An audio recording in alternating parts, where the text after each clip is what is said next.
mostrando hace Exacto. un ratito. Bueno, está Leandro Marcarián ya con nosotros, economista. Leandro, un placer, ¿cómo va? ¿Cómo estás, Paulino? Buenas tardes. El viernes pasado hablamos con el 7,7 de inflación, digamos, a cuesta, y ya era todo un tema. Ahora, da la impresión que esa inercia se potencia con el dólar a los altos, con un contado con liquidación que incluso está en 4.36, más arriba que el blue. ¿Qué estás viendo? ¿Qué observas? Sí, es un tema, la verdad que sin lugar a dudas, esta nueva alza del dólar va a seguir empujando la inflación, si bien la dinámica es la opuesta, o sea, es la inflación la que empuja el dólar, pero como todos en Argentina pensamos todos nuestros precios en dólar, salario en dólar, digamos, si tenés la suerte de ponerle precio a tu mercadería, pensás tus ingresos en dólares. Ahora que digamos que se devalúa un poco más, si podés, vas a tratar de recomponer ese precio, o sea, vas a aumentar en más o menos la misma cuantía de lo que se fue el dólar, y después es el Banco Central el que valida todo eso con emisión. Entonces, digamos, esa sería un poco la dinámica, pero que sin lugar a dudas nos va a llevar a, digamos, una aceleración de la inercia que ya estaba acelerada, dado el dato que conocimos la semana pasada. Ahora, en algún punto hay que cortarlo, porque lo contrario es una espiralización que uno sabe dónde empieza, nunca dónde termina, y eso genera correlato en crisis política al mismo tiempo que crisis económica. No sé cuál es primera, tiendo a pensar que hay una diferencia analítica, no práctica, entre política y economía. Pero la pregunta del millón en ese contexto es, ¿cómo se frena? Bueno, es y que si hay tiempo para frenarla. A ver, yo te decía la semana pasada que esta gestión no tiene tiempo, porque vos tenés básicamente dos grandes caminos que seguir. O tomás el camino de shock, que sería dolarizar, convertibilidad, algo, digamos, por ese lado, que va completamente en contra de lo que fue el discurso del kirchnerismo durante los últimos 20 años, o tomás una política más gradual, digamos, despacito, pero que te va a tomar 15 años. Entonces, y eso obviamente no van a llegar a hacer eso porque, digamos, desde que empezás a tomar estas medidas hasta que eventualmente empezás a sentir un poco los efectos positivos de ellas, mínimo 6 meses. No llegan a 6 meses porque están las elecciones antes. Entonces, lamentablemente, o sea, yo soy bastante pesimista en este punto porque digo, dado que el gobierno no tiene digamos, no puede seguir ninguna de las dos avenidas, una choca con su ideología y la otra no le rinde los frutos necesarios en el tiempo que tienen. Entonces, si vos sabés que vas a perder una batalla, digamos, lo más racional es que directamente dejes de pelearla. O sea, que no van a o sea, mi teoría es que no van a intentar, digamos, frenar la inflación o frenar el dólar, a menos que efectivamente crean que esta dinámica lo lleva a una expulsión de la Casa Rosada antes de las elecciones. O sea, esa sería la única razón por la cual yo creería que podrían intentar hacer algo, pero que aún así también tenés que preguntarte, en ese contexto de las dos avenidas que ninguna de las dos pueden transitar, ¿qué les queda por hacer? Y lo único que les queda por hacer es más intervención. ¿Y hay poder de fuego por una mayor intervención? Bueno, es que ese es otro tema. En realidad... O sea, ¿hay margen ahí para...? Hay poco, la verdad que hay poco. Cada vez menos. Porque fíjate que, a ver, yo venía pensando esto, o sea, vos tenés una pistola, podés tener la mejor pistola del mundo, pero si tu cartucho tiene 100 balas, no puedes tirar más de 100 tiros. Entonces, el gobierno se fue comiendo las balas que tenía. El acuerdo con el fondo, que digamos es una billetera llena de plata, en lo que va del año se perdieron casi 8.000 millones de reservas. Entonces, ese cartucho de balas ya te lo estás gastando.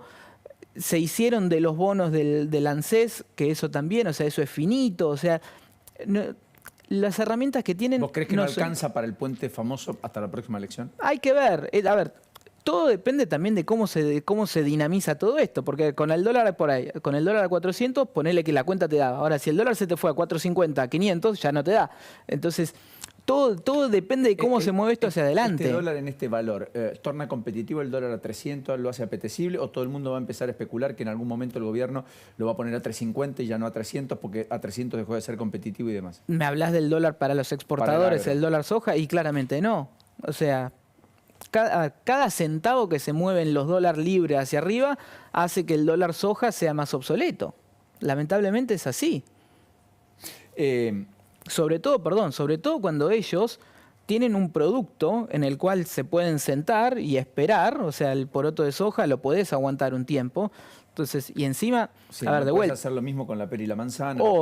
Está bien. Están dentro del dólar ágaro. Pero, digamos, y sí, y ahí ojo, pero también Tombolini el otro día puso una cláusula que hace bastante difícil que ciertas economías regionales puedan acceder Porque al tienen que dólar agro. garantizar provisión Sí. en el mercado interno Exacto. y precio. A un precio decidido por Tombolini, que tranquilamente los puede llevar a la quiebra a las empresas, ¿no? O sea, Con lo cual por ahí medio les conviene raro. ni siquiera entrar en el dólar, Sí. en el dólar agro. Sí, exactamente. Entonces, fíjate, digamos, el nivel de inconsistencias que tenemos, y tomo la frase que decían recién, si no sirve, ¿para qué lo tenemos? Aplica a 1.000.000 de regulaciones en la economía también, ¿no? O sea, si no sirve, ¿para qué lo tenemos? Por ejemplo, El cepo.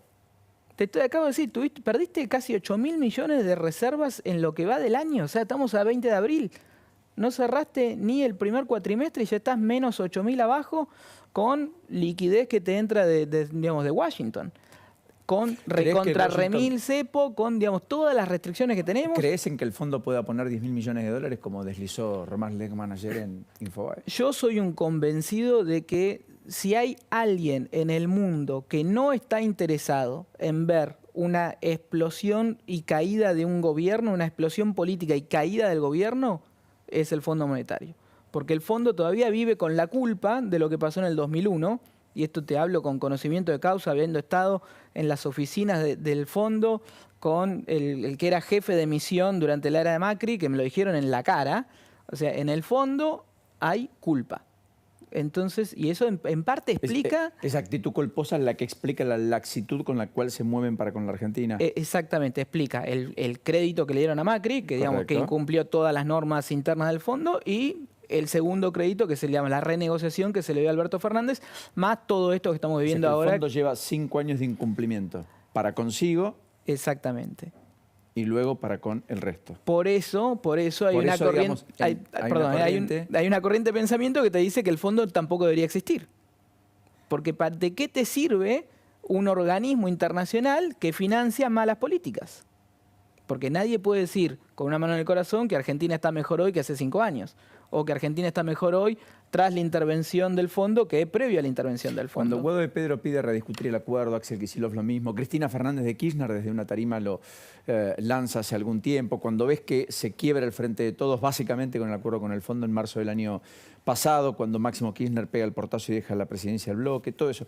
Digamos, cuando vos ves eso, ¿qué está viendo económicamente en línea de grueso trazo, digamos, más allá de lo estrictamente circunscrito a la política? ¿Qué está viendo desde el punto de vista del fondo o desde nosotros? Vos, No, ahí, a ver, es como economista, digo, para la economía pero argentina. Es que es entendible la forma en que reaccionó el kirchnerismo más duro, porque, digamos, el convenio con el fondo implicaba ciertas cosas, digamos, ciertos compromisos que de vuelta iban en contra del discurso kirchnerista.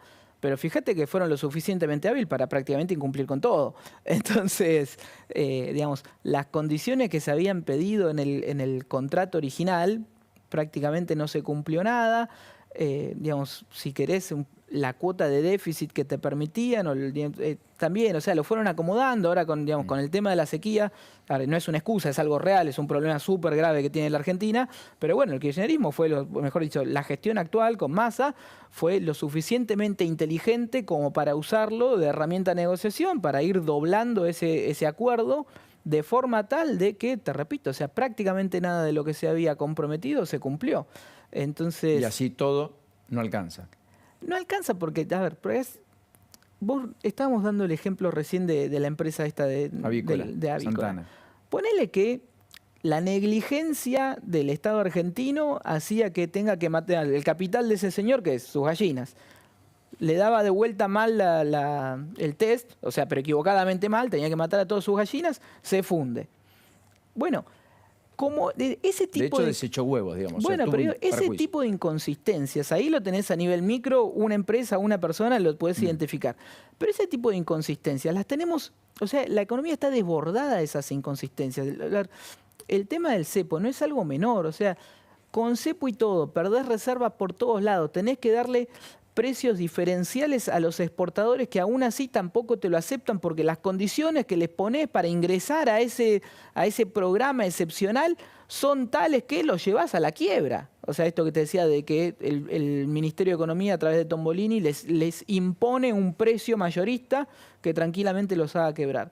Entonces volvemos un poco a la frase inicial. Si no sirve, ¿para qué lo tenemos? Lo mismo que el registro digital, es lo mismo.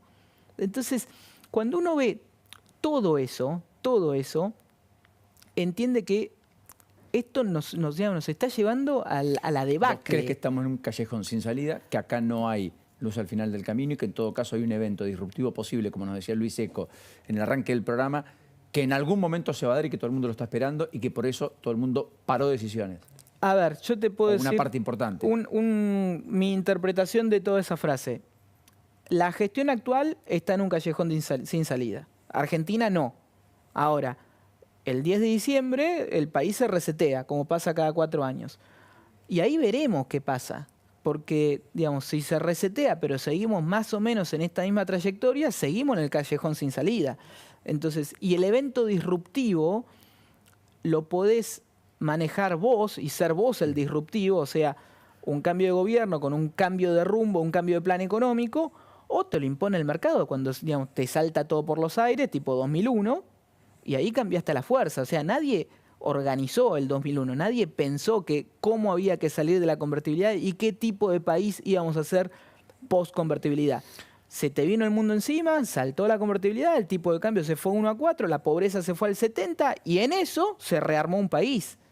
Pero por eso, o sea, el elemento disruptivo puede ser o manejado, gestionado, o puede ser un meteorito que se lleva puesto al 70% de la población. Hablamos de los meteoritos, pero los mejores. Los que nos auguran tal vez caminar por la Tierra, de Marte, si es que hay, y finalmente en la Luna, no estos, que son invivibles. Gracias, Leandro. Gracias a vos, Paulino. Muy gentil. Elio, todo tuyo, nos vamos a